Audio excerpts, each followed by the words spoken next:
صحیح بخاری کی حدیث میں حضرت محمد صلی اللہ علیہ وآلہ وسلم ہمیں بتاتے ہیں ایک ایسے شخص کے بارے میں جس نے 99 لوگوں کا قتل کیا۔ یہ بخاری کی صحیح حدیث ہے جو ریاض الصالحین کے باب 2 میں توبہ کی کتاب میں موجود ہے۔ تو 99 لوگوں کے مرنے کے بعد اس کے دل میں کوئی بات آئی اور اس نے توبہ کرنے کا فیصلہ کیا۔ تو اس نے لوگوں سے پوچھا کہ توبہ کرنی ہے تو کہاں جاؤں؟ تو لوگوں نے اس سے کہا، دیکھو یہ آدمی ہے جو عابد ہے، وہ دن رات اللہ کی عبادت کرتا ہے، اگر کوئی بھی بات خدا اور دین کے متعلق جاننی ہے تو تم اس کے پاس جاؤ۔ تو وہ آدمی اس عابد کے پاس جاتا ہے اور اس سے کہتا ہے کہ میں نے 99 لوگوں کو قتل کیا ہے اور میں توبہ کرنا چاہتا ہوں، کیا اللہ مجھے معاف کر سکتا ہے؟ یہ نمازی دن رات مسجد میں رہتا تھا، اس نے ایسا کچھ نہ دیکھا تھا نہ سنا تھا۔ چنانچہ جب وہ 99 قتل کے بارے میں سنتا ہے تو نمازی خوف زدہ ہو جاتا ہے، وہ کہتا ہے کہ اللہ تمہیں کبھی معاف نہیں کرے گا۔ تو وہ شخص کہتا ہے، اللہ تو مجھے ویسے بھی معاف نہیں کرے گا، اس لیے اسے بھی مار دیتا ہے۔ اس نے اسے اس لیے قتل کیا کہ اسے نمازی کا فتویٰ پسند نہیں آیا۔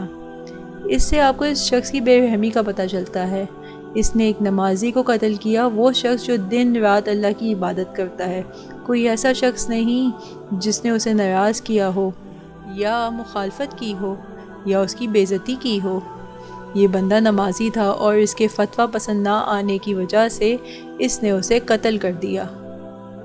اب اسی صحیح حدیث میں رسول اللہ صلی اللہ علیہ وسلم فرماتے ہیں کہ اس کے دل میں ابھی بھی کوئی بے چینی تھی، وہ واقعی اللہ کی طرف پلٹنا چاہتا تھا۔ تو اس نے دوبارہ لوگوں سے پوچھا اور انہوں نے اس سے کہا، دیکھو تم اب ادھر نہیں رہ سکتے ہو ورنہ تم ہم سب کو مار ڈالو گے۔ وہ اس سے کہتے ہیں کہ ایک علاقہ ہے اور وہاں پہ ایک عالم ہے، جا کر ان سے بات کرو۔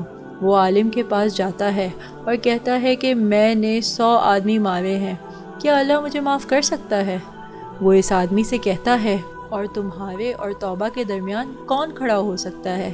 وہ کہتا ہے، تمہیں توبہ کرنے کے لیے یہ ماحول چھوڑنا پڑے گا، یہ بہت خراب ماحول ہے اور یہاں کے لوگ آپ کی مدد نہیں کر رہے اور اچھے کام نہیں کر رہے ہیں۔ ایک شہر ہے اور آپ کو وہاں جانا چاہیے، وہ اچھے لوگ ہیں، یہ لوگ اللہ کی عبادت میں آپ کی مدد کریں گے۔ تو وہ آدمی مخلص تھا، وہ اپنا سامان باندھتا ہے اور اس شہر کی طرف روانہ ہوتا ہے۔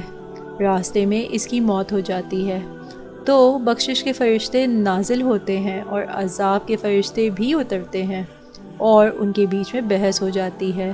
رحمت کے فرشتے کہتے ہیں کہ اس نے توبہ کر لی تھی اور تمام گناہوں پیچھے چھوڑ کے ایک نیک اور پرہیزگاری کی راہ پر گامزن تھا۔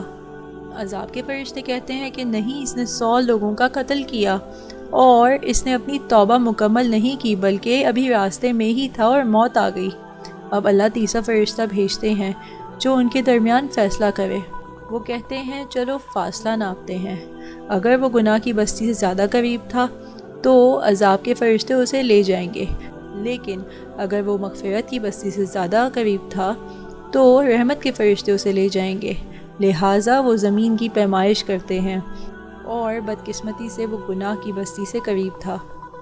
بخاری کی حدیث کے مطابق اللہ تعالیٰ نے زمین کو اپنے طول و عرض کو بدلنے کا حکم دیا اور اسے تقویٰ کی بستی سے 1 ہاتھ کے قریب کر دیا۔ یہ اللہ کی رحمت ہے جس نے ایک خونی قاتل کو اپنے رحم کی وجہ سے معاف کر دیا۔